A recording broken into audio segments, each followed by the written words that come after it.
पाकिस्तान के खैबर पख्तूनख्वा से एक बड़ी खबर मिल रही है। यहां पर बड़ा धमाका हुआ है और इस धमाके में 3 लोगों की मौत हो गई है, 8 लोग घायल हुए हैं। धमाकों में पुलिसकर्मियों समेत 8 घायल।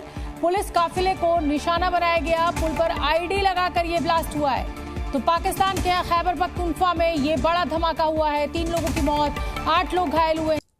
पाकिस्तान में फिर से आतंकियों के अटैक ने तेजी पकड़ लिया। हाल ही में पाकिस्तान की सरकार ने यह बोला था कि अफगानिस्तान के अंदर हम घुस के मारेंगे। प्रॉब्लम यह है कि जब आप अफगानिस्तान के अंदर अटैक करेंगे तो जवाबी कार्रवाई होगी, और जवाबी कार्रवाई हुई दोस्तों। साथ ही साथ अभी फाटा में अटैक हुआ है, मतलब जिसमें 6 से ज्यादा लोगों की जानें जा चुकी हैं। डॉन न्यूज की ये खबर है, और उसमें एक हमारे सीनियर जो पॉलिटिशियन है, सेनेटर हैं, उनकी भी जान गई है।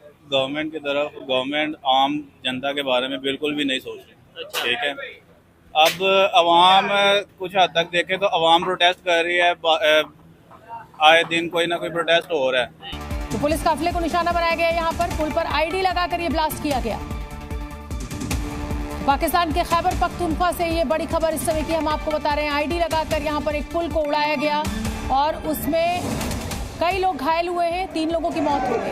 देखिए, टीटीपी जो तहरीके तालिबान पाकिस्तान है, उसने रिसेंटली पाकिस्तान की जो पुलिस फोर्स है और जो लॉ एनफोर्समेंट है उस पर हमले करने शुरू कर दिए हैं।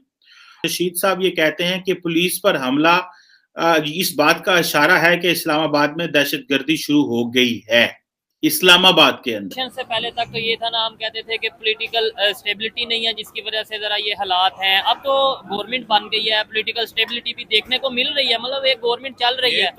ये तो आपकी नजर में स्टेबिलिटी है, इसको हम स्टेबिलिटी नहीं कह सकते। अच्छा, जय हिंद दोस्तों, अभी एक हफ्ते पहले एक खबर आई थी कि पाकिस्तान आर्मी टीटीपी के खिलाफ एक ऑपरेशन करेगी।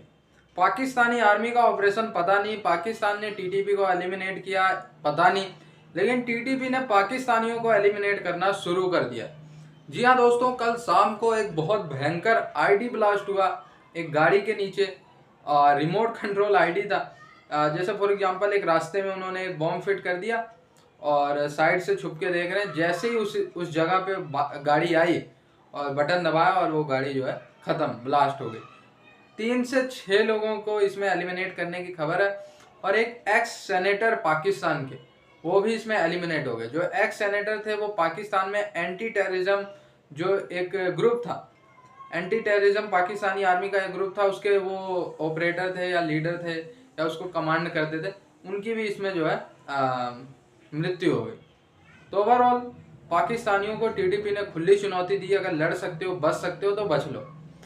फ्रीडम फाइटर्स है टीटीपी के लड़ाके, वो कह रहे हैं कि भाई बलूचिस्तान का एक एरिया जो पाकिस्तान ने कभी कहा था कि ये हम तुम्हें दे देंगे, हम उसको लेके रहेंगे, और फ्रीडम की ये स्ट्रगल है, देखते हैं ये कब तक चलता है और कौन जीतता है। आखिरकार पाकिस्तान में तो ऐसे अटैक होते रहते हैं दोस्तों। हम ये न्यूज क्यों कवर कर रहे हैं, न्यूज क्यों इंपॉर्टेंट है? पाकिस्तान का एक सेनेटर चला गया इस दुनिया से अटैक में, इसलिए कवर कर रहे हैं? No, not at all. इसका कारण कुछ और है। सबसे पहले मैं आपको न्यूज बताऊं, फिर इसको एनालाइज करेंगे। ये देखिए, रिमोट कंट्रोल आईडी एक्सप्लोजन था और 5 से लेकर 7 ग्राम एक्सप्लोजिव इसमें यूज करा गया है। इसको आसिफ अली जरदारी और बाकी सब ने कंडेम करा है। और दोस्तों, वहां पे ये जो हिदायतुल्लाह खान साहब थे जिनकी मौत हो गई है, ये अपर हाउस की स्टैंडिंग कमेटी फॉर एविएशन इन्होंने चेयर करी, और he was the member of national counter terrorism authority, NACTA जिसको कहते हैं, नेशनल काउंटर टेररिज्म अथॉरिटी। तो जो बंदा टेररिज्म के खिलाफ लड़ रहा था, जिसका काम था टेररिज्म के खिलाफ लड़ना, उसी को टेररिस्ट ने निपटा दिया है। अब देखिए, ब्लोबैक तो आना ही था अफगानिस्तान से। जब आप अफगानिस्तान को थ्रेटन करेंगे तो आप पाकिस्तानी ये बोलेंगे कि यार मेजर साहब, आप ये तो कह रहे हैं कि थ्रेटन करेंगे, आप एक बात बताओ, हम तो कुछ नहीं कर रहे अफगानिस्तान को। यही लगातार दर लगातार हमारे ऊपर हमले कर रहे हैं। अब हम उन हमलों का जवाब भी ना दें तो हम जाएं कहां? सबसे पहले मुझे ऐसा लगता है कि पाकिस्तान को समझना पड़ेगा कि ये हमले हो क्यों रहे हैं, ये हमले शुरू कब हुए। ये सब पाकिस्तान के दोस्तों बोए हुए बीज हैं। ये बोए हुए बीज पाकिस्तान के हैं। अब बात यह है कि अगर आपने कोई कांटेदार वृक्ष के बीज बोए होंगे तो अब उसमें पपीता या सेब तो निकलेगा नहीं, वो कांटेदार वृक्ष ही बड़ा होगा, और वो कांटेदार वृक्ष है पाकिस्तान। पाकिस्तान से फल भी ऐसे निकलते हैं धतूरे टाइप के, जो कि इंसान को नुकसान ही करते हैं, फायदा नहीं पहुंचा। पाकिस्तान दुनिया भर से कह रहा है कि जब आप भारत में इन्वेस्ट करते हैं तो आप पाकिस्तान में इन्वेस्ट क्यों नहीं करते। पाकिस्तानियों को यह बैठ के समझाए कि भारत और पाकिस्तान की कोई तुलना नहीं है दोस्तों। लेकिन पाकिस्तान फिर भी यह कहता है कि तहरीक-ए-तालिबान पाकिस्तान अगर अपने अटैक्स रोक दे, वो अपने अटैक्स रोक दे और यहां पे पॉलिटिकल स्टेबिलिटी आ जाए, तो पाकिस्तान में कोई नया जादू हो सकता है। अज़्म इस्तेहकाम का आपने नाम सुना होगा, तो ये एक ऑपरेशन पाकिस्तान ने लॉन्च करा है और इसी ऑपरेशन के लॉन्च करने के तहत पाकिस्तान ने अफगानिस्तान को धमकी दी थी कि बॉस, ये जो तुमने ठिकाने बना रखे हैं ना अफगानिस्तान के अंदर, तहरीक-ए-तालिबान पाकिस्तान के, जहां से तुम लॉन्च करते हो हमारे खिलाफ, राइट, इनको बंद करवाओ। उन्होंने मना कर दिया। इन्होंने उसके ऊपर एयर स्ट्राइक्स करना शुरू कर दी, उन्हीं F-16 जहाजों से जिसके लिए 450 मिलियन अमेरिकन ने इनको दिए थे। अब एक दूसरा पहलू भी है इसका दोस्तों, और दूसरा पहलू यह है कि अफगान तालिबान यह जानता है कि ये पैसे क्यों मिले हैं। इनको पता है, और इनको यह भी पता है कि पाकिस्तान की यह औकात नहीं है कि यह जहाज भारत के खिलाफ इस्तेमाल करें। उनको पता है बात, और उनको पता है कि इस बार अमेरिकन ने यह सोचा है कि ठीक है, अफगानिस्तान में हमारी पूरी दखलंदाजी होगी, लेकिन हम अपने खुद के ट्रूप्स, अपने फौजी अफगानिस्तान में नहीं डालेंगे। भाई, कोई क्यों डाले अपने फौजी अफगानिस्तान में, जब बिल्कुल बगल में अफगानिस्तान के आपको किराए की पूरी एक न्यूक्लियर वेपन्स के साथ फौज मिल रही है। अमेरिकन के लिए बड़ा आसान है, सिर्फ चेक काट के देना और कहानी खत्म, उनका काम हो जाएगा। वो अपने लोगों की जान जोखिम में क्यों डालें। ये अमेरिकन को अब जाके 20 साल के बाद ये बुद्धि आई कि भाई पूरी Pakistani army is for sale, वो बिकने के लिए तैयार खड़ी है, फौज आप खरीदने को तैयार। अच्छा, क्या समझते हैं अभी चैंपियंस ट्रॉफी पाकिस्तान में मतलब एक बड़ा इवेंट आने वाला है जिसके लिए तैयारियां चल रही हैं लाहौर में कज़ाफ़ी स्टेडियम में, लेकिन इंडिया का हम ये कहना है कि भाई हमें सिक्योरिटी के लिए लेके कुछ इश्यूज हैं, कुछ कंसर्न हैं।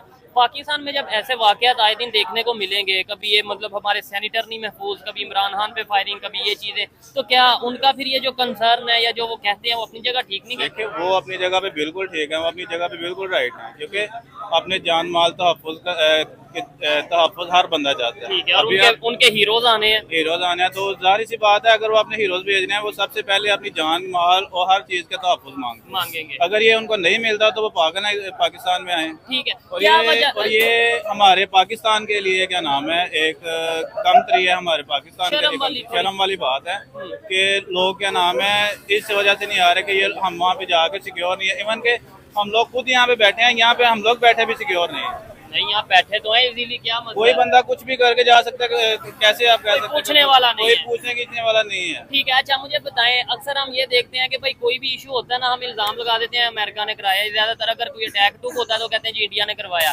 क्या वजह हम इल्जाम लगा देते हैं, ना तो सबूत दे पाते हैं और ना ही फिर उसको बेहतर कर पाते हैं। ऐसे बेहतरी क्या, ऐसे तो एक तो उनके साथ भी दुश्मनी डाल ली हमने, मतलब इंडिया पे इल्जाम लगा के उनके साथ दुश्मनी डाल ली और अपने घर भी बेहतरी ना आई। देखिए, सबसे पहले तो बात यह है कि जब तक आपके पास प्रूफ ना हो, बात तो करनी नहीं चाहिए। ऐसे ही है। अगर बात करते हैं तो फिर अगर आपके पास प्रूफ है फिर बात करो, साबित भी करें। कहते हैं कि पहले तोलो फिर बोलो। ठीक है। अगर हम लोग ऐसे ही इल्जाम लगाते जाएंगे तो पाकिस्तान जो इंटरनेशनल हमारे खारजी है ना, ठीक है, बाहर के मुल्कों में हमारी वहाँ पे कोई इज्जत नहीं है। इलेक्ट्रिसिटी का रेट इंक्रीज हुआ है, स्ट्राइक की है किसी ने? हाँ, ये लॉजिकल बात है। निकले ना अपने हक के लिए बाहर, एक निकलेगा 10 निकलेंगे, 5000 बंदों से क्या होगा, कुछ भी नहीं होना, जो मर्जी कर घंटे के लिए निकलेंगे, बस घर चल जाएंगे। स्ट्राइक से मसले स्ट्राइक से हल होते हैं। लेकिन वो ये बात पहले भी भाई कर रहे थे कि जो स्ट्राइक करने के लिए बाहर निकलता है, लेट्स सपोज आप या मैं निकलते हैं, हमें ये कह दिया जाएगा ये तो किसी एजेंडे पे है, ये तो किसी के कहने पे कर रहे हैं, तो इसका मतलब है ये तो गद्दार है। हर बंदा अपने आप को सेव कर रहा है, जो लास्ट टाइम हो चुका है। हाँ, वो मई का जो सीन है वो बंदे को याद है, इसलिए लोग पीछे डरते हैं। आपको पता है पूरे एशिया में सबसे ज्यादा महंगी बिजली किधर है? इधर यूनिट जोन है। पाकिस्तान में टैक्स से कलेक्ट करने का सबसे बेटर 2 ही मेथड है इनके पास। एक तो इलेक्ट्रिसिटी है, बिलिंग है, दूसरा हमारे पास क्या है कि हम फ्यूल से ले रहे हैं। हाँ, तो फ्यूल की कीमतें भी बढ़ गई हैं। ये 2 ही तो चीजें हैं जो बेसिक नीड्स हैं। अच्छा, आपको पता है अगर हम अफगानिस्तान की बात करें, पाकिस्तानी ऑलमोस्ट 4 रुपए 5 रुपए लगा लें आप टैक्स, 5 रुपए पर यूनिट है उधर। लेकिन उनका ये है कि उनका स्लैब सिस्टम नहीं है ना, ये गंदा सिस्टम सिर्फ पाकिस्तान में है। ठीक है, इंडिया में तकरीबन 6 रुपए या 7 रुपए है। 7 रुपए, वो 6 से 7 रुपए जो है ना, अगर उसका 1 यूनिट है वो तब भी 6 से 7 रुपए है, अगर उसका 1000 यूनिट है तब भी वो 6 से 7 रुपए है। लेकिन यहाँ पे जो स्लैब सिस्टम है ना हमारा, एक से 100 यूनिट तक हमें क्या नाम है 7 रुपए का यूनिट मिलता है। 7 नहीं 65